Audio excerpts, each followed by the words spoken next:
ST 2016. This is interviews, music reviews, and more. This is The Hodder Show. What is up, everybody? We will not here today in episode 332 of The Hodder Show. I hope you guys are doing absolutely fantastic. Thank you so very much for tuning in and clicking that play button on today's episode of the podcast. I've got a really fun episode for you here today. I try to do every single week right here on The Hodder Show. I'm sitting down with my new buddy, Benji Saulnier, who is one of the co-hosts of the Chaos Jar podcast, a badass true crime / paranormal, almost comedy podcast too in some parts, because the other co-host is so entertaining and funny. And he also is a author. He's done some online stories that you may recognize, one of which is called The Drive, which was done by Mr. Creepypasta. So if you're into that kind of content, you've probably heard The Drive if you're into Mr. Creepypasta. He's a pretty popular YouTuber and podcaster.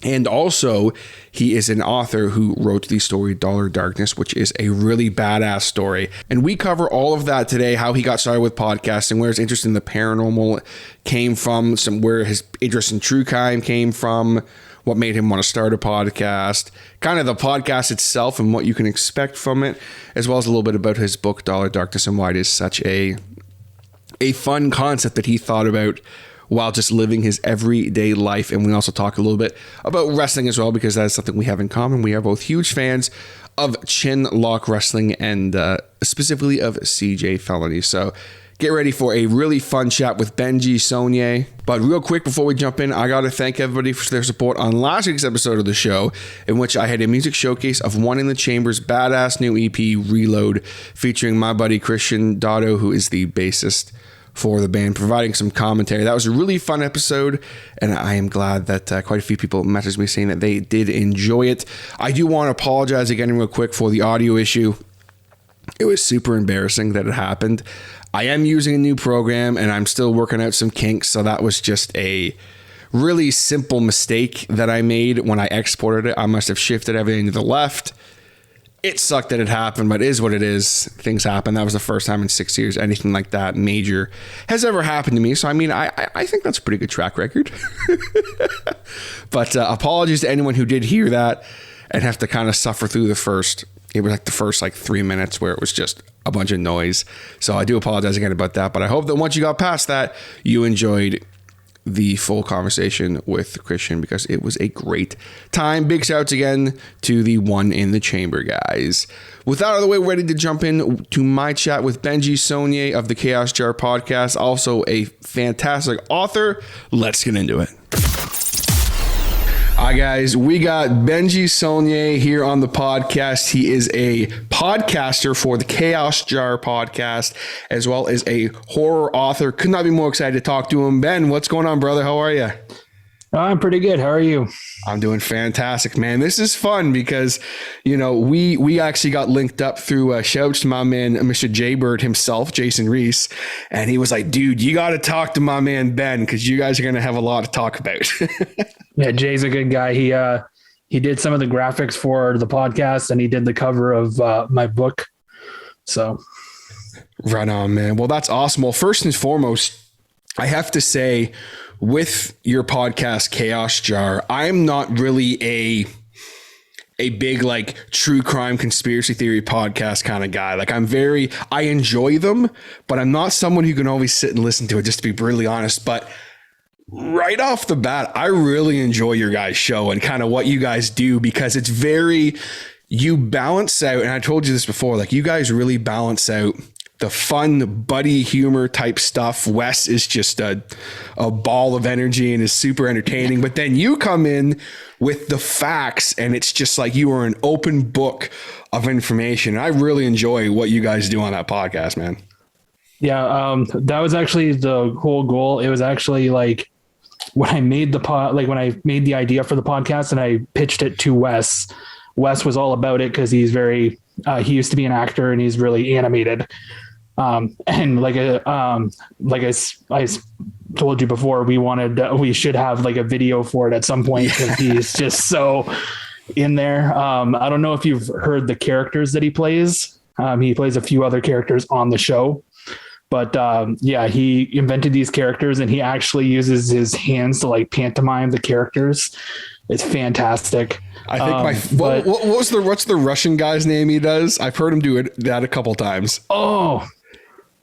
I was laughing so hard. I know it was a while ago, but like I was laughing so hard because I went through and the first thing I did was pick out the episodes for stuff I already knew about. So the whatever the hell, I can never pronounce the damn thing. People made fun of me when I talked about it on my podcast because I couldn't pronounce it. But he was doing it there, and he was talking about like the mandolin, going on and on about this mandolin thing, and I was like, I can't focus. This guy is too funny. Like, oh my gosh. But I've heard him do that character a few times.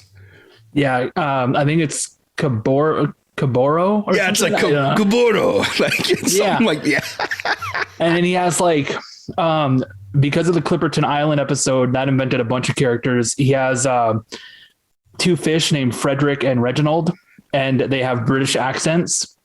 And then Frederick and Reginald the fish. I like it. Yeah. And then because of that episode as well, at one point I was talking about how a ship came by and told like from Mexico to be like, we're going to take you guys home, and kind of update the people on Clipperton Island that there was a war happening because it was the First World War. Right. And I ended up talking in a Canadian accent. And so he just ran with the fact that this was a Mexican Canadian. So that's fantastic. Yeah. So anytime that we bring up anything that has anything to do with Spanish, he goes into a Canadian accent. It's fun to watch. Excuse me, good Lord. And that's the thing too, man. It's like what makes a great podcast to me. And I've spent a long time just breaking down specific shows like yours when you're focusing on kind of one specific topic for a full episode. Like what makes those kind of episodes great is when you can have your facts and you have good entertaining banter and stuff like that about the topic, but then also you can make silly jokes about British fish and Mexican Canadians and stuff like, and it all just kind of works. Yeah. And like, that's what I loved about it. And so like, I actually got the inspiration for the show kind of from another show. I don't know if I should shout them out or not, but like I listened to a show called Small Town Murder. Right on. Fantastic podcast. Yeah. I love the Jimmys, and I love that Jimmy Wisman has no idea about the story, and that James has all of the information, and that they just run with it. Mm-hmm. And so that's where I kind of went with it, because I know all this stuff about, like you said, conspiracy theories, true crime, cryptids, things like that. And Wes isn't really well versed in any of that. So me telling the story really like helps to like bring it out. But I love the reactions, and that's what gets us into the banter. And that's where the fact that really begin. Yeah. Yeah. And then the fact that we've been friends for years, like really like helps solidify that. So you were the one who, like you had mentioned, you're the one who kind of like thought up this idea for the podcast. So did you approach him about this and be like, hey, here's kind of what I want. Can I be, cause like, you know, like you're kind of like, it's the classic duo type thing now anyway, where one of you is kind of like the straight man bringing the facts and stuff. And then one of you's just kind of the goofy, entertaining guy who you can bounce stuff off of. Was that kind of your original idea for the show when you created it? Yeah. So when I was first coming up with it, I was, I had all these facts, and I thought about talking about it myself, but I don't feel that I'm as much as I'm friendly and open and all this kind of stuff. I don't feel that I'm quite strong enough of a personality on my own. So I was like, well, I need someone to bounce off of, and Wes was the perfect person to bounce off of for it, because he's just fun and lighthearted and really in there. But I also love that he gets very quiet when things get like, if we're talking about a murder, he gets very quiet, and he is very respectful of the fact that the bad part is happening. And then we come out of it and we come with like, if you listen to the Rodney Alcala episode, we literally laugh for probably about 5 minutes about the fact that he did a 5.5 hour testimony while interviewing himself as the lawyer and the like witness. Mm-hmm. And like, had different voices for each part. So we like laughed about it that he did this for 5.5 hours. Like, but it was just a really funny moment for both of us because we're past all the brutal part of this. And now we're back at the ridiculousness of this person. Like, well, and that's what's fun about it is, you know, he backs off when he needs to, because it could go off the rails really quick if he wasn't mindful of that and he was just always on and always. But that's, again, what I loved about it. It was like, hey, he can be fun and entertaining, but then when you're doing your thing, he backs off. And if he feels he needs to interject for something, he will, but he'll back off and let you kind of do your thing. Yeah. And it really works well for us. Like I said, we used to have a third co-host and I didn't mind him, but he is very, as like you said, there's like the one who's goofy and then there's the straight man and I have all the facts and we kind of have fun back and forth. He kind of interjected and he was just a straight man, no extra personality to it. So when you and I always say this too, 3 is a crowd with podcasts like that. I find like sometimes it can be great, but when you have 3 people who are all involved with the show all the time, that can get really tricky. Regardless of if you're the best of friends or not, it doesn't matter. It can get really tricky to do that. Yeah. And also part of the podcast, because it's conspiracy theories and all that kind of stuff, you kind of have to have an open mind. Right. And he's very much a closed-minded person. So when I was talking about Rose Hall and the haunting there, he doesn't believe in ghosts. So he was just like, no. Sure. Okay. Which in some regards, don't get me wrong, that can be good to have that in some situations. But when you're presenting stuff as fact, it's like, I can get what you're saying. It's like, hey, can you turn it up a little bit? You know, we're working. Be skeptical here, if you want. You know, you can be, of course, but if you're just like, nope, like I get it. Yeah. But yeah, fantastic. So that's how we kind of evolved as a podcast. And like I said, we started off at his place. We're still kind of recording at Wes's place. And, but it just became like, we haven't evolved that much further, but we've slowly found kind of our footing. So, and, yeah, my brother helped out in the beginning. That's who picked the theme for the show, like the music that's at the beginning, which I do know whenever somebody listens to it, they're always like the bunch of audio at the beginning kind of throws people off. I've had a few people be like, I thought you just tricked me into listening to like your track or something. Well, I mean, it is some great music. So yeah, I can understand why I'll be like, what am I listening to? Like, what is that? Yeah. But that's important too. It's the presentation of what you guys are doing is very much, it's very not unexpected, but it's like, you know, like the first time I listened, I was kind of like, I didn't really know what to expect. You know what I mean? Because again, I wasn't really like, I'm a huge fan of paranormal, cryptids, all that fun stuff. I'll talk about that all day and all night. I'm not so much the true crime side of things as much as the cryptids and monsters and stuff like that. But for me, it's like, again, the way you guys are presenting it, like it's really fun. When did you start to kind of get an interest in this kind of content, the paranormal and true crime and things of that nature? So I've always been really interested in it. Actually, one of my first experiences with a ghost, like with like a paranormal, like a ghost in like a haunting in my house was when I was a kid. We used to have a ghost in the house named Mary, and my dad used to tell stories about this all the time. My dad passed away in 2010. So he but he used to love telling the story about how when I was little, he used to find, like, if he walked by our room and he found that we weren't covered with blankets, he would go to the bathroom and come back to like cover us up. And then like, we're already covered up. And then if he asked me about it, I'd say that Mary came in. And then one day I told a story about how when my dad was little, he broke a statue and he tried to hide it from my grandma, and my grandma later confirmed this story or whatever to me later. But, she, when I approached him about it, I told him the story and how my grandma caught him and he got punished for it. And he thought my grandma like told the story, but what had happened was that when he was at his babysitter's, he had broken a statue there and tried to hide it from both. And then because he lied, the babysitter told my grandma punished him for lying because she was about forgiveness, not cover it up, like no secrets. Right. And so when he approached my grandma's like, no. And then he was like, what was the name of that lady who used to watch me? She's like, oh, Mary. So okay, it gave my dad like these chills. And so that's kind of where like my dad had interest in paranormal as well. So as I grew older, I kind of grew into it, and I actually did like ghost hunts and things like that back home. Where I'm from, Penetanguishene is like a really, really like historical place. So there's a lot of like ghost stories. A really famous TikToker, Selena Spooky or whatever. Yeah, I know her well. My wife's a huge fan.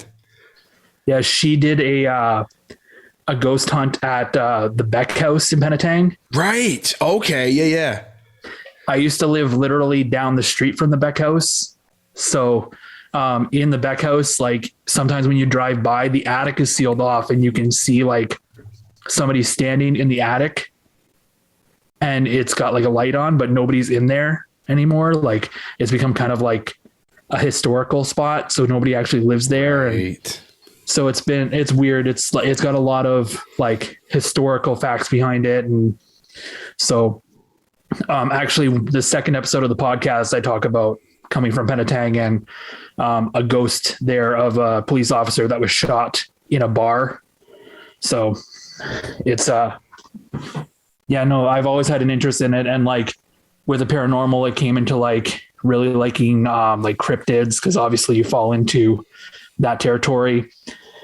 Conspiracy theories, I'm kind of a logical person. Think of the conspiracy theory with more of like a logical mind. So don't try and dismiss everything, but also don't just buy into everything. Sure. Everything's a conspiracy, or everything's just on the straight and yeah, like chips in the like microchips and vaccines and whatever else. Like, right. Yeah, sure. Gotta draw the line somewhere. Like, yeah.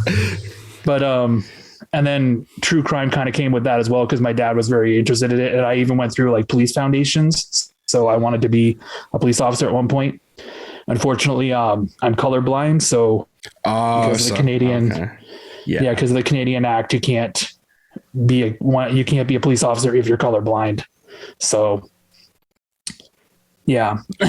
Ronan, well, it's funny to go back for a minute, like talking about like ghosts and stuff, and when you came from, like, I am 100% like ghosts exist for sure. 100%. I've had experiences myself. I live in a building that there's parts of this building that are for sure haunted, because it used to be a hospital. Mm-hmm. And like, luckily, knock on wood, we haven't had any situations since we've been here, but like other people have. Like Peterborough is a very haunted community. But just to go back, like, so you had said that you had some situations when you were younger with this Mary. Did you have any other kind of ghostly encounters in your hometown, or? Yeah. In that same house, there used to be like a little room in the laundry room. So you would go down into the basement and there was like a room in that house. And I used to think when I was little, and my dad thought this, that it was for holding like wood, because you used to have like a furnace, like a wood furnace and stuff. Right. And there was loops for chains on the wall. So he thought you would just put the supports there and hold it. What had actually happened was they had been holding their son there for years. The old owners, this is back in like the 1800s.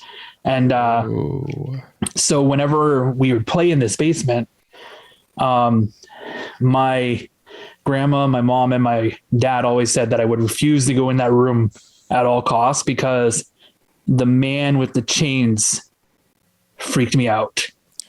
Like, I hated the man with the chains, and he's really mean. Get out of here. Come on. And so, yeah, I would be leaving that house immediately.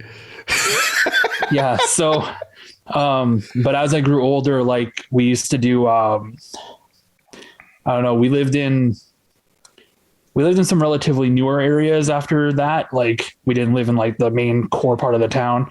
I did some ghost hunts actually at the Beck House, and I did one at the Penetanguishene museum, which used to be actually Mr. Beck's old lumberyard and general store. So there's actually a show, I think it's, I forget what it's called. It's like Mediums or something like that. They did an episode at the Beck house, and they got some footage of a man in a chair or something like that. But had little experiences there. I've seen a few like apparitions. My biggest one that ever came was actually outside of Penetang. There's a township called Tiny, and in Tiny there's a little town called La Fontaine, and La Fontaine has a tail of like a giant wolf. And I remember walking home along La Fontaine Road, and it's roughly about a 2-hour walk, and something chased us the whole way there, but it was too large, and it was too large to be a wolf, but too fast to be a bear, if that makes any sense. Like, so I always, like, whenever I was talking to people and I found out about the legend of like this giant wolf and how people believe there's a werewolf out there, I was like, I don't know if I entirely saw it, that. y'all. Yeah, I'm like, I don't know if I entirely believe that, but I definitely can sit there and be like, yeah, you saw I can't something and it was following you. Yeah. Oh man, that's freaky shit. Actually, the experience, because we're talking about me doing writing. Right. There's a story that you brought up, The Drive. And it's not like it's narrated by Mr. Creepypasta, but I posted it years ago on Reddit. I took liberties with that to make it far more like make it more into a story that had some concise pieces to it. But I can never explain this, and I never will. As I was driving down County Road 6 in Perkinsfield, which is in Tiny, and I was actually headed to Yvale, which is the location that the story all takes place. A guy actually did fall into the bed of my pickup truck, and he just kind of sat there in the back casually, and we were all like getting his attention, and he just waved at us. And then at one point, right before we got to Yvale, he just jumped out of the truck, and I was still going like 100 kilometers an hour. So like, I don't know how he got in the truck. I don't know how he got out. Dude. So like, you're just driving and he just falls into your truck bed. Yeah. And it's the middle of the night. It's like 1 a.m. and he just, all I feel is the thump. And then I look in the back, and we're all like, I look in the rear view, and then my friends look back there, and then he just kind of gives this little wave to my buddy, who's like, what are you doing back there? Like, and he's just sitting back there. And then at one point we were just about to get to the next town where the lights are going to light up and all this good stuff. And he just pops out and runs into the bush. And I was like, what was that? Nope. I'm good. I would have just kept going. I'm like, nope, I don't need this. I'm going home. We were stupid. We turned around, went looking for him. But God. That's a good idea. Hey, let's go find the crazy man who jumped in. I mean, maybe it was innocent enough and he was just some hitchhiker and he was really desperate, but like, you'd think like, I don't know. That's weird. And with me going 100 kilometers an hour, how'd you hop in the back of there? And dude, it's funny because Wes and I have discussed this, and he has this theory that the guy was hanging out in a tree and thought about like committing suicide, and that was how he landed in the back of the truck and was like, well, I guess I'm just gonna hang out here instead. Sit or in something. This truck for a while. Maybe you saved his life. Who knows? Like, yeah. Let's just think about like that, not what else he was doing out there. Yeah, there's some stuff like The Drive very much is of that same vein of like there's this video that was floating around YouTube for a while, and you may have even seen it. It was like the freakiest things caught on dash cams or whatever. You ever seen that video? No, but I think I know what you're talking about. There was this one in particular that like it was for sure a real video. Like there's been all these videos proving that, hey, there's no way this is fake. Someone could have staged what happened, but like there's no way it's fake. But it was this guy, he was just driving and he saw this guy. He was like out in the middle of nowhere. And he saw this guy run by his truck with a suitcase, and he was in a suit. Yeah. And it was like Super weird. He was like, what the hell? And he came around a clearing and there was a whole bunch of people dressed the exact same sitting in the bush looking at him. And back he went. He was like, nope, I don't need that. There is some, as someone who, I used to drive down, I don't know how familiar you are with this part of Ontario, but like the 115 highway heading from up to Lindsay and 35. But when I know the area. Yeah. I used to do that drive from basically Newcastle to Peterborough. It's not a long drive, but doing that drive at like 11:30, 12 o'clock at night, I was actually doing that drive. One of the last times I had to do it, I'm driving along. It was like 12 o'clock. I was getting pretty tired. And I see this dude on the side of the highway and he's just, and I was just like, nope, No. I don't need it. He could have been the nicest guy in the world. No, sir. No, sir. I've seen this movie. Yeah. I know how this goes. I'm going to pick you up. Hey, friend, thanks for getting me. Like, nope. Yeah. Not happening. I read the drive. I'm good, man. I don't need this. I don't need it. Get out of here. Yeah. That's fantastic, man. So as far as like talking about cryptids and things like that, I have to ask, do you have like a favorite cryptid? When I was younger, I was really, really interested in Bigfoot because that's one of the first ones you ever get introduced to. And then I found out about Mothman and I got really, really into that. Okay. As time's gone on, I've kind of developed an interest in like, more like some of the Appalachian ones. We actually have an episode dedicated to Bigfoot, but one of my favorites it was one that I had never heard of. And then actually when I got the idea for the podcast, I was researching cryptids and I came across it. And it's the Rock Apes, which is like an early episode of our podcast. We talk about it and we go in depth, but it's actually it's a cryptid that has military documents behind it from the Vietnam War. Right. Okay. I think I've heard of that. What sold me on them was the fact that there's a lot of differences between them and Bigfoot, but the fact that when they did battle with troops against the United States, and when they used to like throw rocks or grenades at these things, they used to throw them back. Mm-hmm. And so that always made me be like, that's just an interesting thing that you're seeing something you've never seen before. And then you throw a grenade at it and it throws it right back at you. Yeah, it picks it up and it's like, nah, man, and just tosses it back. Is this Call of Duty? What's going on? Why is this thing throwing grenades back at me? Yeah. So we, I don't know. It's become one of my favorites and I look in news on it all the time and like, it's an interesting one to find. The other one that's kind of a cryptid, kind of like an urban legend is the black-eyed children. Like black-eyed children. They became like a phenomenon in like 2014, 2015, for some reason in that whole little area of time, it became like a real phenomenon that everybody had a story about them. I remember a bunch. It's like, oh, if you see a kid with black eyes, don't talk to it or whatever. Like, yeah, I remember that. Very, very vivid stuff. Yeah. So it's they've become a bit of an interesting one as well. We've done an episode on them as well. Yeah, no, those are basically where my favorites lie. More of like with the black-eyed children, I kind of see them as just like an urban legend. I don't know if they really have any existence, but right. But it still is something that can be discussed. And, it's, and that's what's so fun about this world, right? Like everyone has an opinion. Everyone has had, maybe people have had experiences. Maybe if someone has experiences with, certain things, like maybe they see something from a different light or like, that's why it's always so fun to talk about this. And I always say to people, like, it's much more interesting to think, hey, maybe, you know what I mean? Like I say to people, I like to keep an open mind about stuff, right?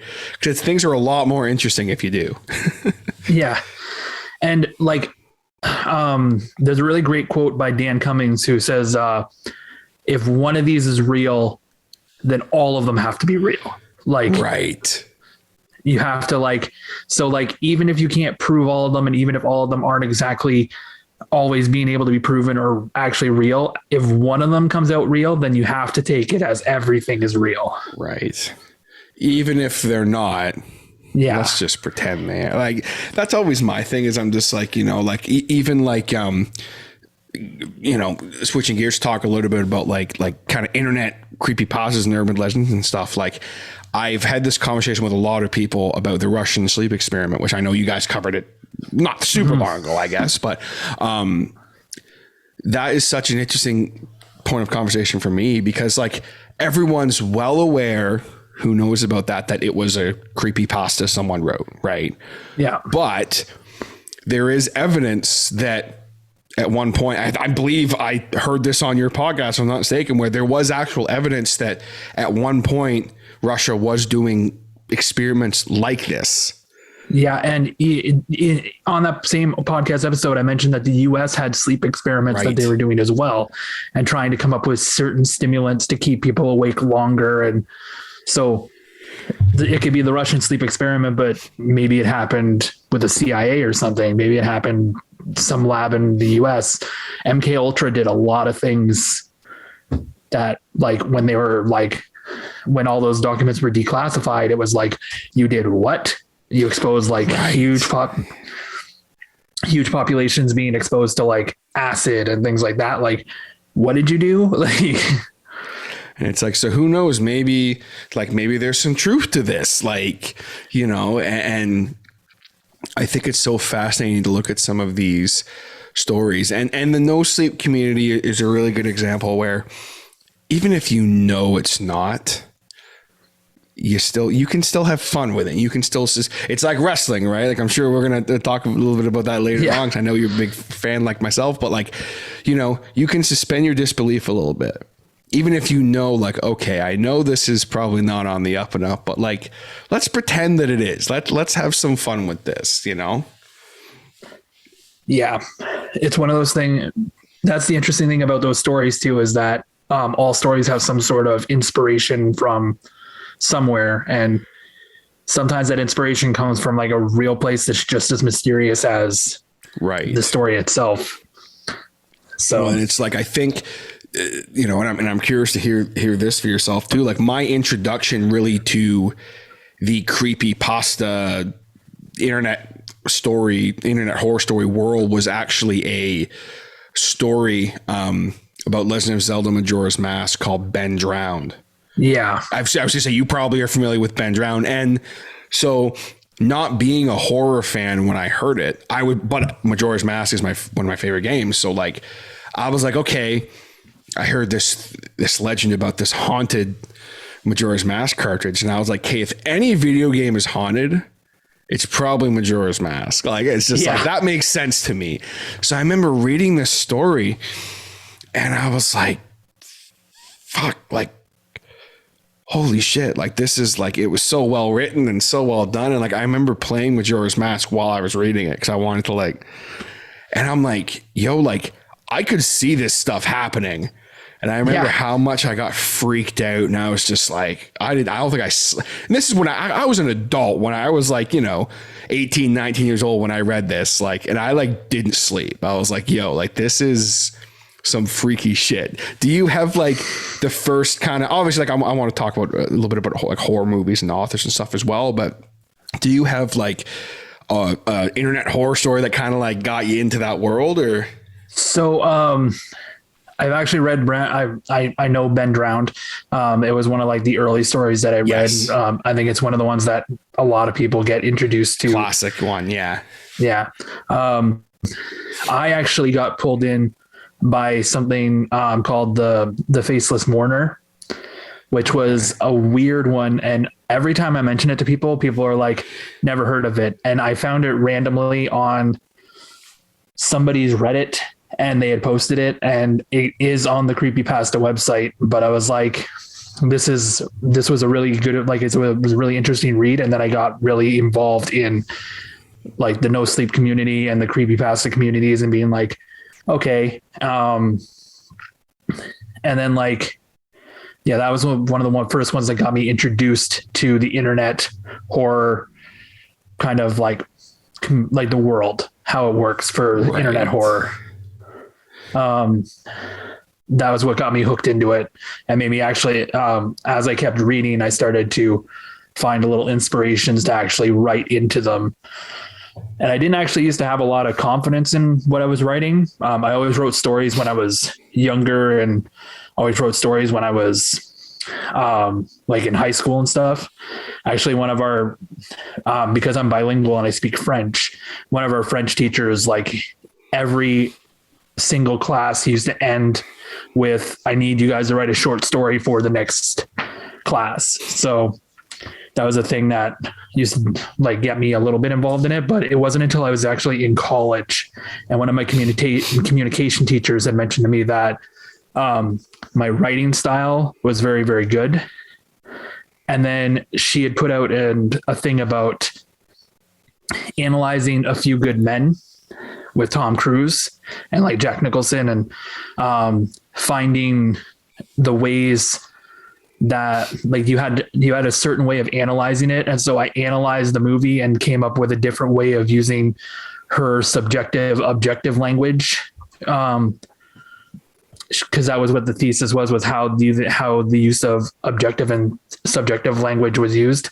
And I really like pulled the movie apart in a different way and showed that there's a lot of daddy issues in this thing, instead of the fact that this is about a moral thing. It's not even about that for him. It's about his daddy issues that he's trying to quell those.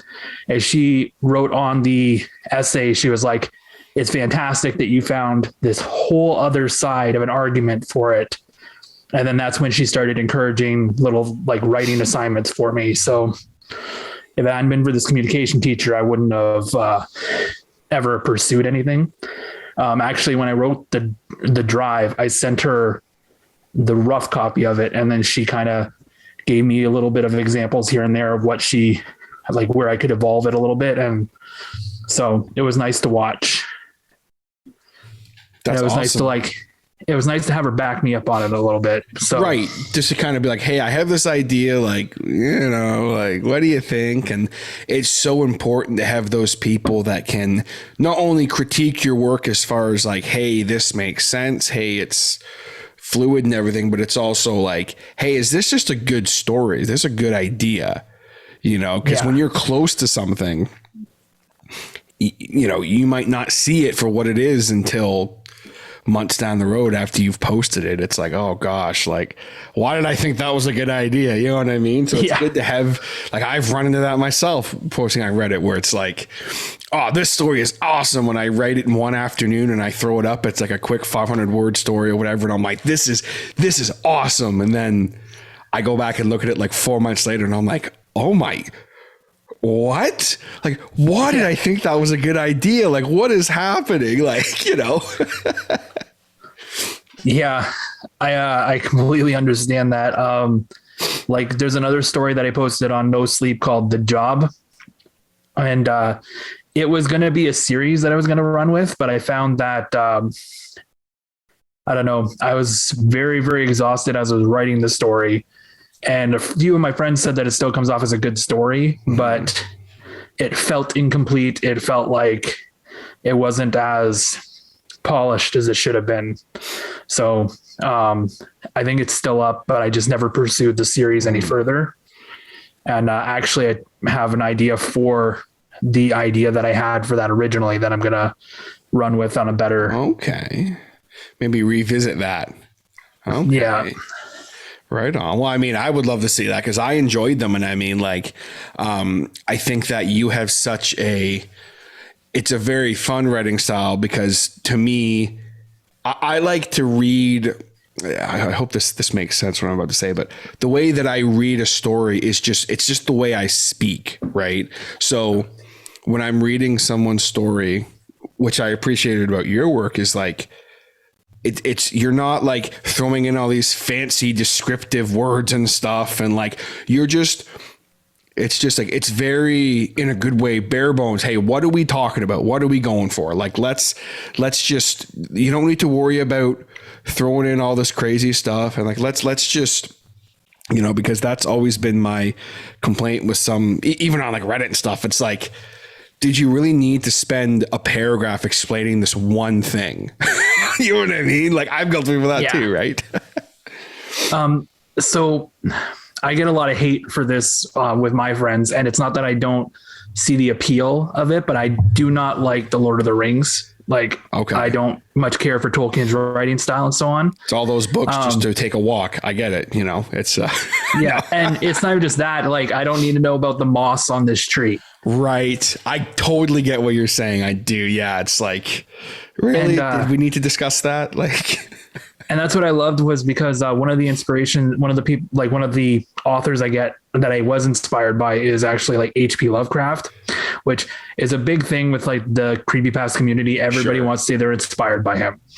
But what I loved about his writing style is he didn't give you a lot of details. Mm-hmm. He gave, like, Cthulhu doesn't have a lot of extra details, and the image we have of him and even the way his name is pronounced is all based on what Lovecraftian communities have put together. Right. And so what I loved was that his writing style was more about throwing it out there and being like, here it is. And then you make it up as you go in your own mind. And he's just guiding you through this journey. And so when I write the stories, I try to do that as well. It's a very, here you go. You don't need to know about everybody's red shirt and whatever else. Like, you just have how they have a laugh line on there for, yeah. Like, no, I totally, you very much are just building this character, right? Like, even with your story of Dollar Darkness, like, you're not over explaining your characters, but you're making it so that like you can picture them, and because that's my thing. Like, whenever I read a story, I like to picture who is this character, and if a few pages later you're like, yes, and this is my character John, and he has a handlebar mustache, and onto the left side of his face he has a scarf, and when he was 7, and what happened there was, it's like, do we really need to talk about this?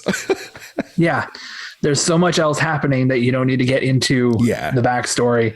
And it's funny because a few people that I had read the drafts of what I was doing, they did pitch to me. They're like, well, what's the backstory behind this person? What's the backstory behind that person? And I was like, you don't need that. You don't need any of it. Like, the only backstory that you need is why they're all here in the first place. Right. It's like, we don't need to know about this person's, their grade point average. Let's just talk, like, you know what I mean? Yeah. Yeah. Like, there's a character in it that I wrote, and she's a military character. Her name is Marie. Right. And she lost people in a war, but I didn't want to go into what war. I didn't want to tell what she had gone through. Just, she had lost a squad, and that comes up in the novel in a way that helps evolve, like helps bring resolution to that character. Sure. And you know what you need to know. Here's the thing that kind of defines her as a character. You know? Yeah.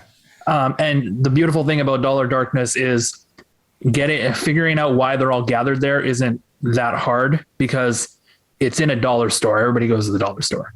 Like, right.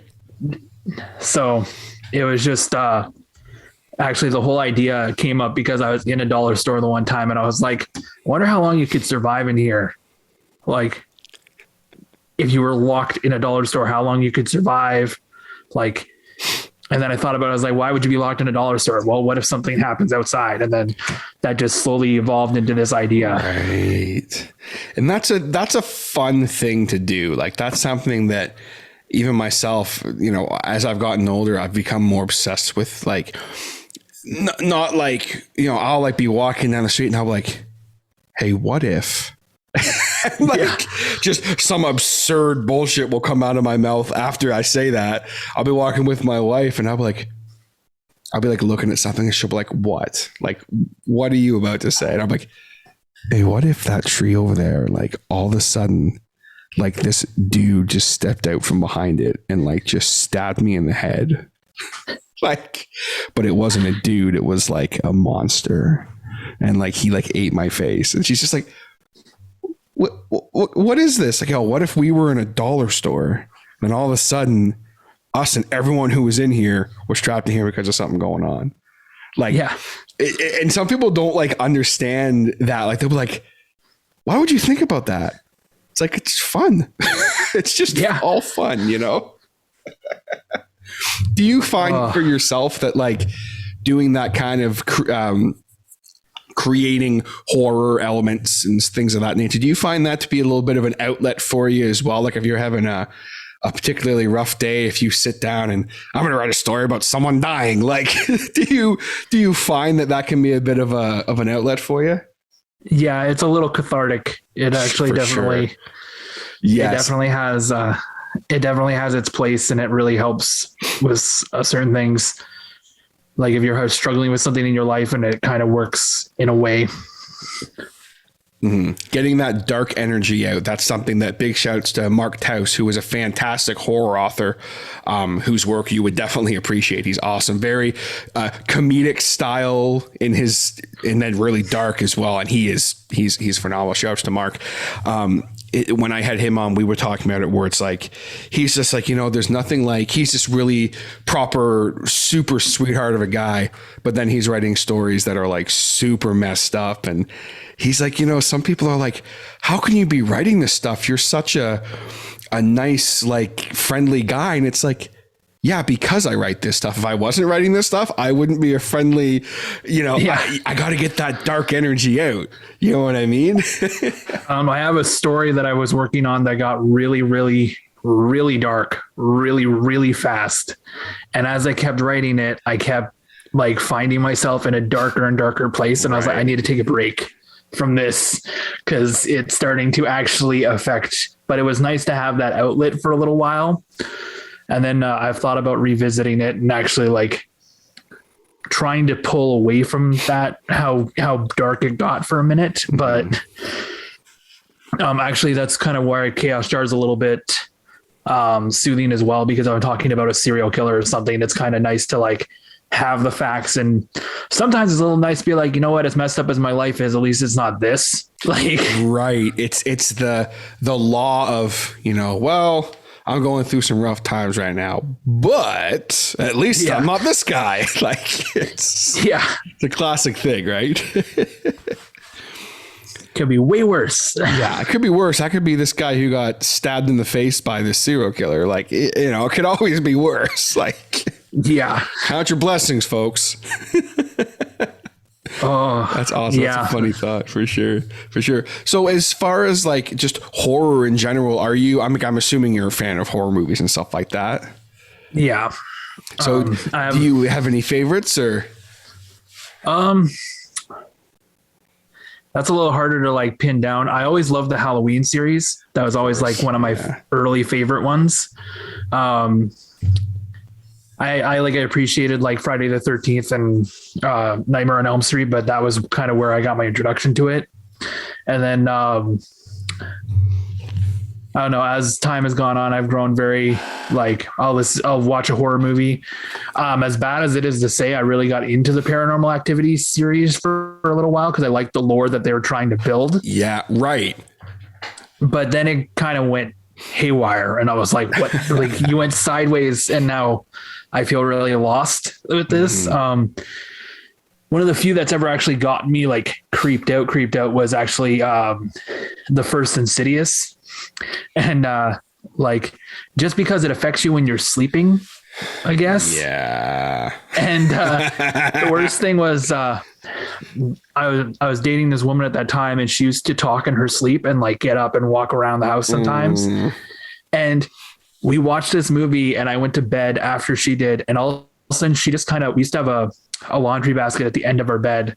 All of a sudden she just kind of sat up and then went, fucking lady. And then like laid back down, and I'm like, what lady? And then she's like, and then she's like, the one going through the laundry basket. And then I heard the laundry basket like creak, and I was like, nope, no, like, up and out. No, I would leave that house immediately.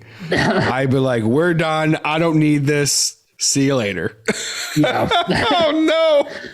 But yeah, so that's one of the few movies that's ever gotten me, and I was like, whoa, okay.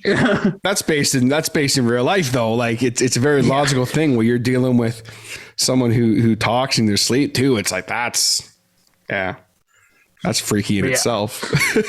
Yeah. Okay. Answer me this question, because I've gotten made fun of this in the past. Did you ever see Sinister? Yes. Okay. What did you think of Sinister? I didn't much care for it. Okay. I didn't really care for it either. However, there was one scene in that movie that has scared me more than anything I think ever has in a horror movie. Okay. And it was such a stupid throwaway scene that everyone makes fun of me for. But I want to see what you think, because I'm watching this movie. It's like 10 o'clock at night. Wife's asleep next to me, and I'm invested at this point. Like, I know what's going to happen, but I'm like, I got to watch it all the way through. And about like halfway through this movie, he's watching the tape, you know, of the guy. And the dude is like, he's like looking at the camera in the picture, like the little sinister dude. Yeah. Whatever. I can't remember what they were calling him. And he's following the character. I think Ethan Hawke plays him or whatever. He's like following the character. But at one point, he like looks directly at the camera, this monster, and he looks directly at the camera just for a second. And in that second, I think it's because I wasn't expecting it. What I felt in that moment, I just shut it off and I never finished it. I don't know. Like, it just freaked me the fuck out. I don't know. I know what scene you're talking about, and actually, I had like a little bit of a creep from that as well. I love little details. Yeah. It's one of the beautiful things about certain movies that like there's a lot happening in all these other realms, but then these slight little details while this stuff is happening are the things that make it so much more. And I'm bad for movies because when I'm watching a movie, I'll piece it together very quickly what's going to happen. And I think it's just because I write so many stories and I write so much stuff, and I'm always thinking about these things that like, oh, hey, I kind of know where this twist is coming from. Or I kind of know where this direction is going. But what I do love is when there's little details, I catch them, and I can catch them as foreshadowing ones. So it's kind of nice that I can see this build, but the little details that catch you out of nowhere, like when he looks at the camera and doesn't. It's such a small thing. Yeah. And you're like, why did he just do that? What was that? Like, I was just like, yo, this thing is real and it's looking right at me. Like, I don't need this. I'm out. My thing with that movie was that I felt like it had such a good build up, and you said you never finished it. I didn't, but I know what I ended up reading. Like I went on Wikipedia and read the ending, because I was like, I can't watch that movie again. But I know what ends up happening there. So with that movie, I felt that there was such a good build up and there was such a good premise, and then that ending, I felt like that ending just gone. Like, why did we do this? And then I was like, okay. And then when they announced Sinister 2, I was like, no, nothing to do with it. Like, I feel like this is going to be, because I also don't care for horror movies or stories that have this massive amount of momentum and then come to a dead stop. Like, so I don't know. And a lot of friends of mine that have seen that movie are all like, oh, it's fantastic. And I was like, I just don't appreciate it the way you do. I can't. Mm-hmm. I just can't. Like, yeah. Have you gotten into like people who listen to my show know what I'm about to ask you. Have you gotten into like the horror audio drama podcast world at all, or? I haven't exactly delved in. I do listen to a lot of them, like the No Sleep podcast, the Grey Rooms. The Grey Rooms. Oh yeah! Shout outs to the Grey Rooms, the homies. That's like 5 episodes in a row that show has come up. So yeah, but yeah, I love that podcast, and there's a lot of other ones I really like. I started off listening to horror narrations by like Mr. Creepypasta, Creeps McPasta, Creepypasta Junior, all those. A lot of creepypasta. I also listened to like Mr. Nightmare and things like that. I also used to love channels that made fun of creepypastas. So they would read the creepypastas that were terrible and like picked them apart. But, I always loved the horror narration. And then when I got into podcasts, like the podcast world, it was nice to watch these things. I actually used to be in contact with Otis Gyrie, who's part of the Chilling Tales for Dark Nights. Mm-hmm. But I don't speak to him very much anymore. But he has a pretty good podcast that he goes on. But I think he needs to pick his. If you ever listen to him, he's an older man and he has an older man's voice. He kind of sounds like Morgan Freeman a little bit. So when he tries to play younger characters, it kind of I know what you're throws saying. you out. You got to pick your battles a bit. It's like if you're someone our age and you're a male and you're reading a story based of a teenage girl or something. It's like it just might not quite work. Yeah, it's gonna kind of throw you out of the moment a little bit. Yeah. Yeah, but no, I've never totally relate.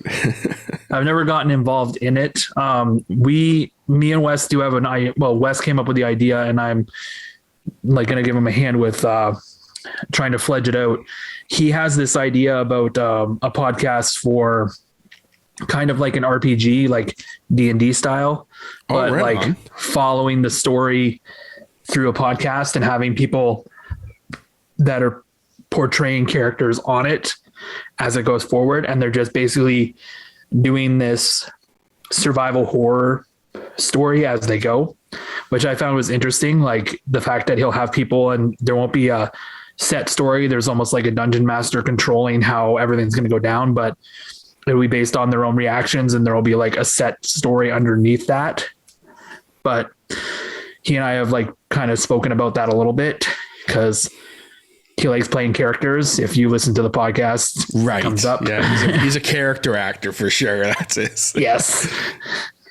But so that's a cool concept for sure. That's awesome. Yeah. It was an interesting concept, and I'm not sure entirely how we're going to make it work, but we're going to figure it out. It'll be interesting to watch.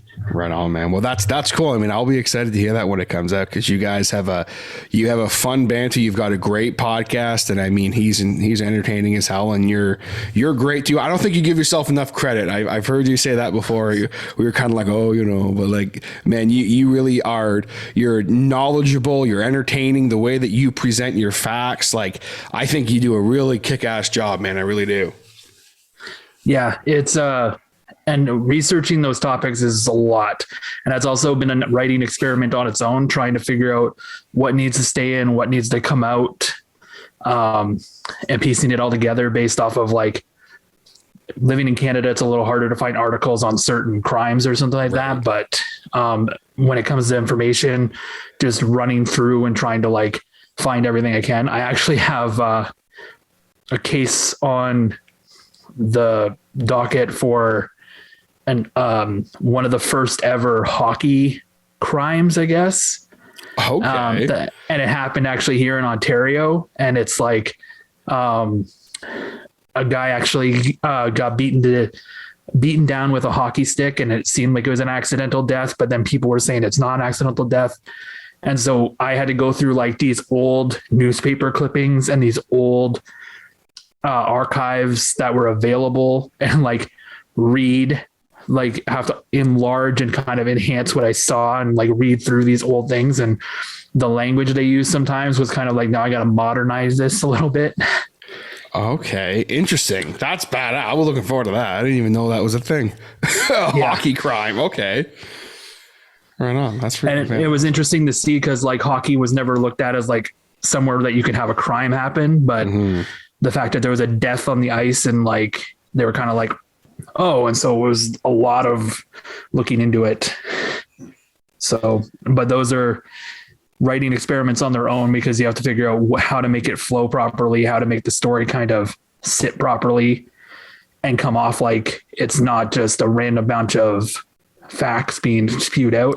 Right. Because it's not like you can just be here's fact A, here's fact B. You have to make it entertaining and you have to let it flow and leave room for banter and stuff, right?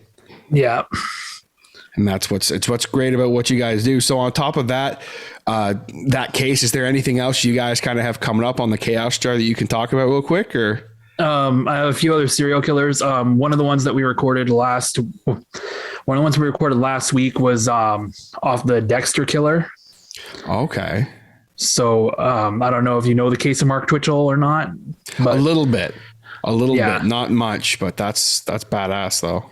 Yeah, I go through the whole timeline of his life, and like where, like how it all happened, how he got known as this and such. What he did beforehand, because he was like a movie director beforehand, well, movie producer beforehand, but he wasn't a successful one. And then an episode that I sent to our editor today is on the Dolphin Point experiment, which is a really weird experiment. And it was about trying to get dolphins to communicate, trying to get humans to communicate with dolphins so that the dolphins could send messages to an alien race that is part of a hierarchy to include humans into the galactic hierarchy so that we could advance. So it's about trying to get humans to talk to dolphins so that they could talk to aliens. Interesting. Yeah. And it turned into like a human dolphin porno. So, okay. Yeah. Right on. So, and this is the kind of stuff I would expect from you guys at this point. Like, we have some interesting serial killery, true crime type stuff. And then here's some crazy like dolphin experiment where we're going to make dolphins talk to aliens for us. Like that's. Yeah. And that's kind of why I was like chaos jar. Cause this, right. It's all just chaos all the time. Well, that's fantastic, man. That's so fun. And I'll be looking forward to that for sure too. But before we go, I wanted to ask you about one more thing here, because there is one more thing that you and I share. And that is the fact that we are both big wrestling fans, specifically Chinlock Wrestling, which of course, for those who don't know, is a local promotion in Kingston here. So how did you kind of discover Chinlock Wrestling, and then kind of like, do you have like some favorite wrestlers in general? Actually CJ Felony, I met him years ago. And I don't want to break his character at all, but I met Justin a long time ago, and he took me to this show in Cornwall. And that's how I like had my first like interaction with him, was that I hopped in a car with him and we went to this show. And you didn't jump into his truck bed? No. Maybe that was him. Hey boys, what's going on? Where are we going? That's why he waved at me. He knew it was you. He's like, he's in his full gimmick. Just yeah. No. But yeah, so I met him years ago back when I was in college. And from there I did a little bit of training, not specifically with him, but like did my training like with a few of my friends elsewhere. As for wrestlers there, I really like the CJ Felony character. It's a really good character. Danny Franchise as well. Good friend of mine. And I love the character that he's evolved over time. So we love Danny Franchise and CJ Felony here on this podcast. Yeah, for sure. I don't really know very much about the roster itself, because I kind of fell into Chinlock right before the pandemic hit. Right. I was going to go to Chinlock 5, but unfortunately I worked in a restaurant industry, and the restaurant industry demands weekends. So it gets very hard to take time off. Yeah. Oh, for sure. Well, I know that, from what we said before, you're going to be looking forward to the comeback, Chinlock Wrestling comeback coming up June 4th. So that'll be exciting for that for sure. Yeah, definitely. In wrestling, like, yeah, I've been involved in the wrestling world a little bit here and there, just over time.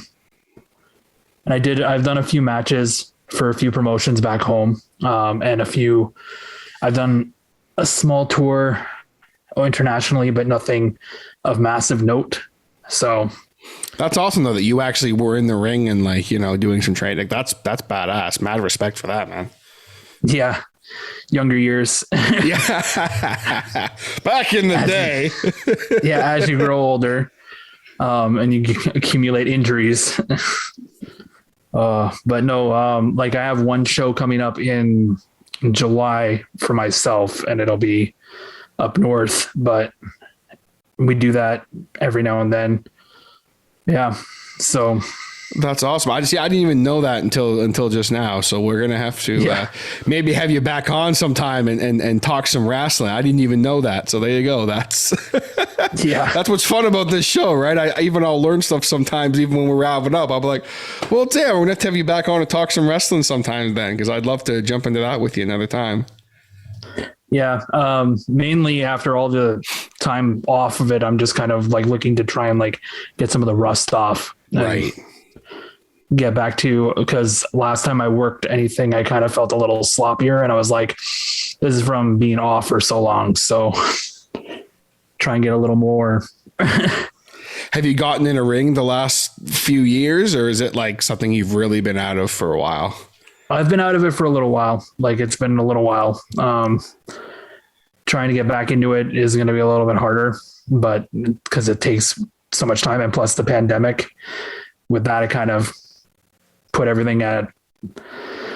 full stop on everything anyways. Of course, yeah. I actually was going to try and participate in the Chinlock wrestling school and take some courses, like take some classes and try and like readjust to it. And it might be nice to actually have Justin kind of like helping me with that. But again, the pandemic really, unfortunately, put a full stop.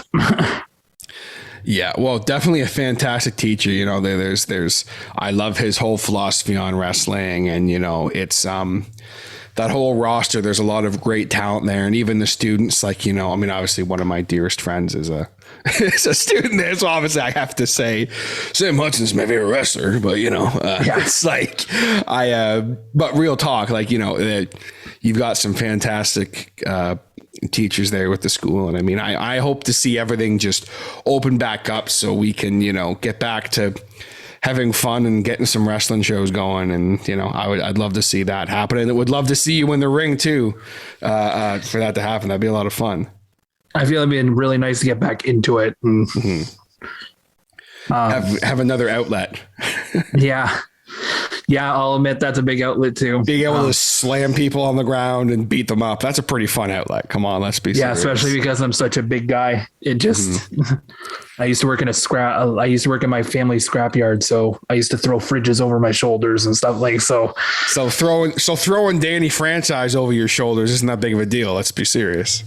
Yeah, it wouldn't be that big of a deal, but if I throw him too hard, he might go through the set. You hear that, Danny? What's up? Yeah. Called out, man. Awesome. Well, Ben, it's been a pleasure getting to chat with you, man. Like I said, we'll have to have you back on again sometime to talk some wrestling with you.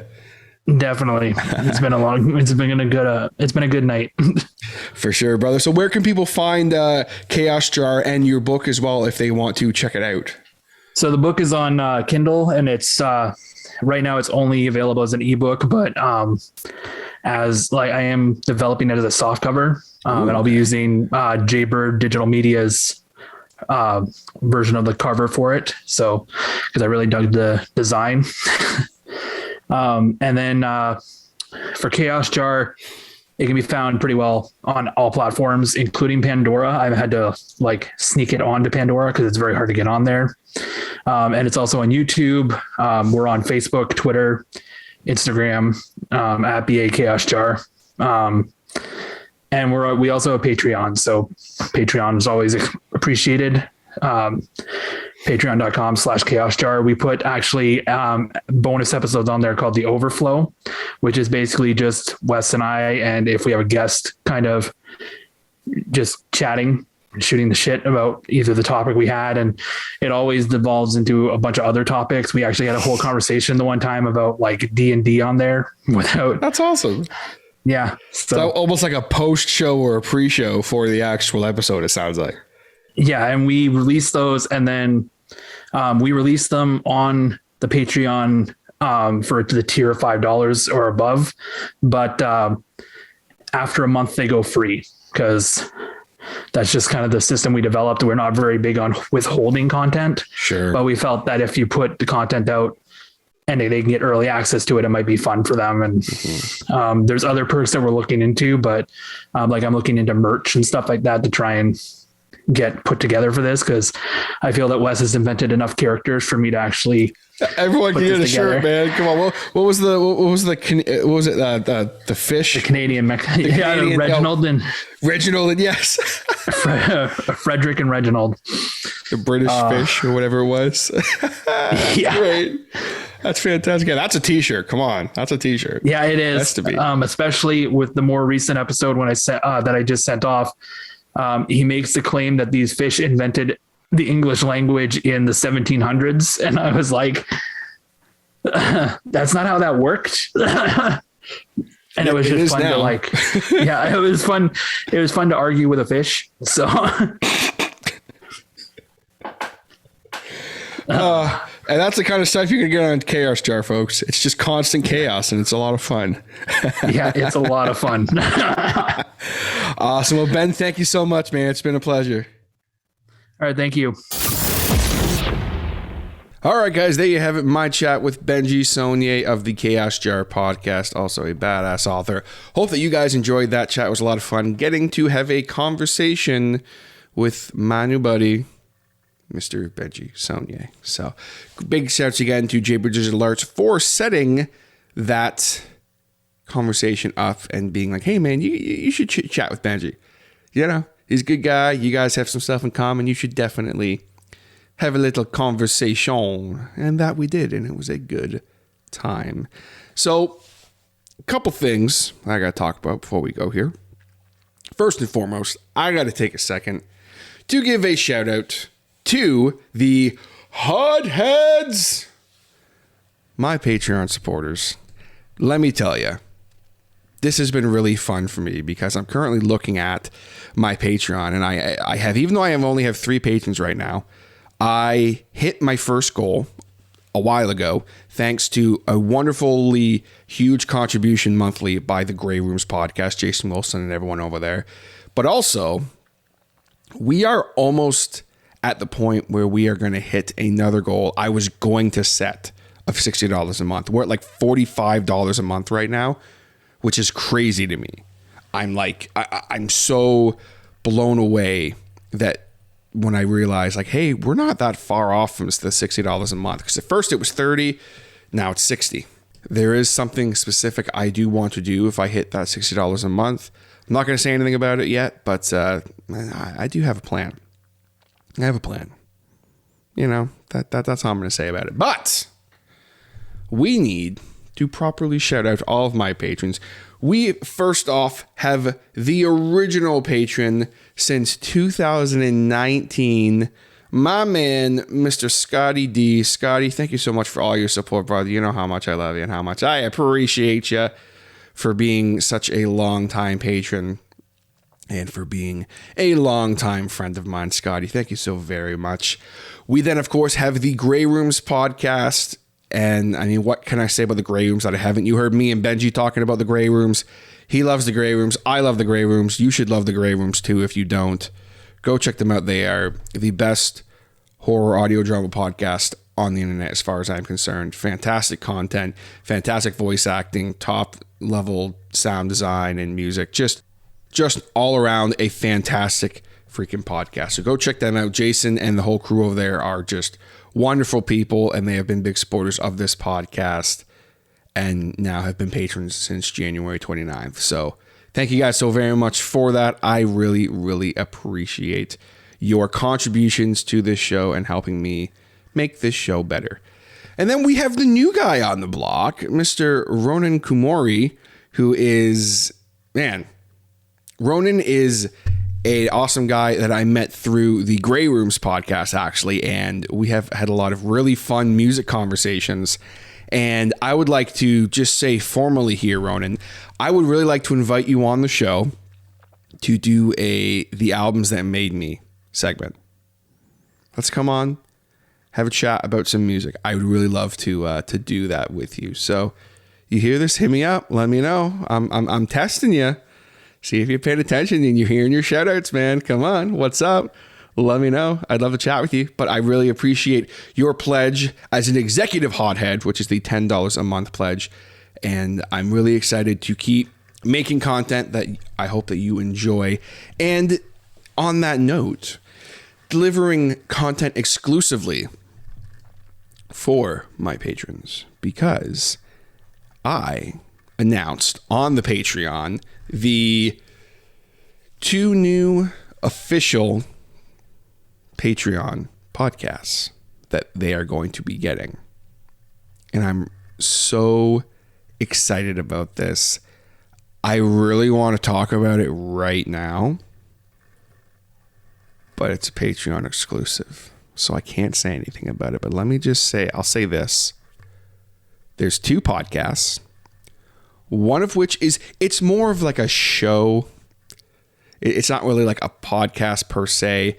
They're going to be more bite-sized podcasts. They're not going to be like hour and a half long podcasts or anything. Well, the one could be a longer podcast, but the other show, which I'm really excited for both, but there's one I'm really, really excited for. I'm going to call it a mini cast. And it actually is not hosted by me alone. There is someone else who is involved with it. He is someone who used to be involved with the show heavily. And I convinced him to come back on and host. It's basically a clip show for the podcast. And that's all I'm going to say. But I'm really excited because I love this person. I think they are super entertaining. He used to be heavily involved with the show. And if you were a long-time listener of The Hodder Show, you probably already know who I'm talking about. And I'm really excited to have him back in the fold, hosting a show that is kind of like a fun little clip show. That's all I'm going to say about it.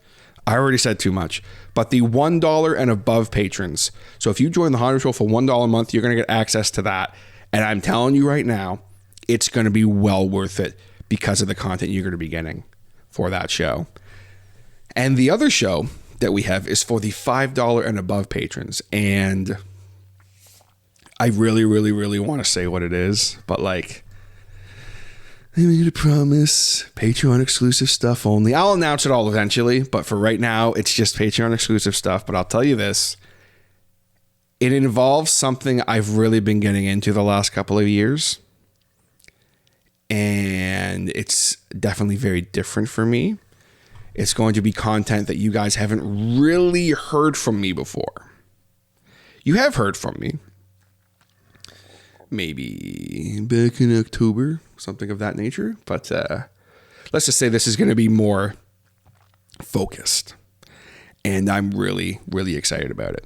So check out the Hodder Show Patreon right now, and you will see what I'm talking about.